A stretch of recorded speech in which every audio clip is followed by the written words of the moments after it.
Hello, welcome to the Anatomy and Physiology sheep brain dissection video. Um, this in this video, I'm going to be showing you guys basically what is essentially a slideshow because it's not much to the actual dissection. So what I'm showing here is the incision I made along the longitudinal fissure, which is basically down the middle of the brain. And this is how we split it in two so we can see some of the structures inside. And that's really all you have to do for actually dissecting the brain. The rest is just identifying structures and talking about what they do. Here is the longitudinal fissure along the dotted line. Like I said, this is where I cut all the way down through and into the brainstem, all the way from anterior to posterior. If we look here at this image, I'm showing the transverse fissure, which is pointed to by the arrow. It's basically the gap between the cerebrum, which is shown by this rectangle here, and the cerebellum, which is in this rectangle here. Here in this rectangle, I'm showing how the brainstem sort of leads into the spinal cord. In this image, I have the brain with a line running through it. And basically what this line is showing is the division between the frontal lobe, which is to the right, and the parietal lobe, which is to the left. The reason I know where to put the line is because there's a sulcus that sort of runs across, and that sulcus basically tells you where the division between your frontal and parietal lobe are. The frontal lobe has to do basically with things like judgment and higher functions, planning, and things like that.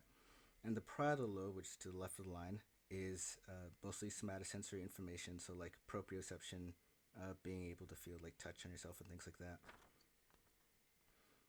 In this rectangle here, I'm showing the temporal lobe, which helps process information for basically auditory information.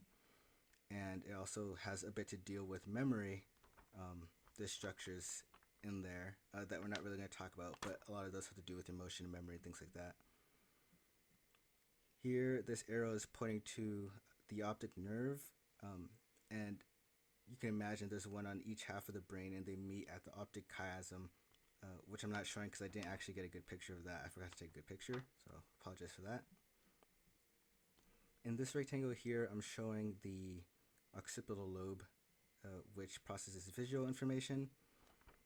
And then in this arrow here, I'm showing the olfactory bulb, which is kind of hard to see, but it's sort of the lighter colored tissue there. And that is a place where a lot of the information for smell is processed.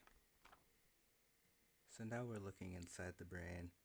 And the first structure I want to point out here is the pineal body, which is basically relates to day-night cycles and helps regulate hormones sort of in response to the day-night cycles that it's detecting.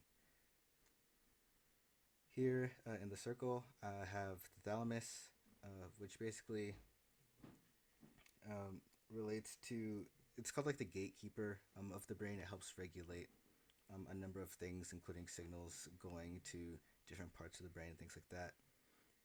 It's also thought to coordinate with different parts of the brain to help regulate, like, to a certain extent, movement and things like that. And it's pretty complicated, but you can mostly just think of it as being like the gatekeeper of information for the brain. Here we have the superior and inferior colliculi. I've sort of grouped them together. The superior would be the top sort of bump, and the inferior is a sort of smaller bump.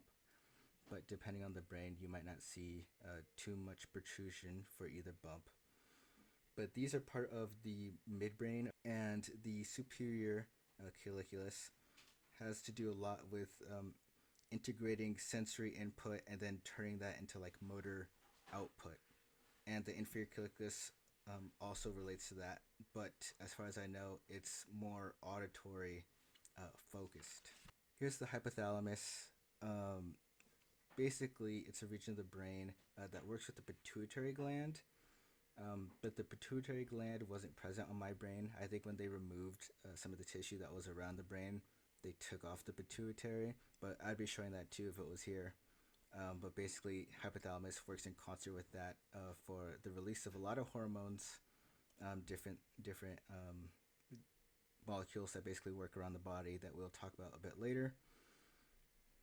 It also plays a role in like body temperature and appetite and things like that. Here we have the pons. It helps regulate some autonomic functions like breathing. It also has, it's also like the origin for some of the cranial nerves, which we will also be talking about and why those are important. I almost forgot to talk about the corpus callosum, so throwing it in at the last minute. It's this structure right here. It's a bunch of fibers that basically connect the two cerebral hemispheres and basically allow the two cerebral hemispheres to communicate, so information is going across it. Sort of makes like a plate type of shape, but we've cut right through it, so that's why it looks like this. Just a couple more structures I want to show you guys.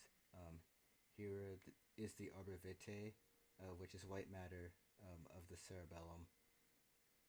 The cerebellum itself, I think I've already mentioned, has a lot to do with things like balance, motor movement, and things like that.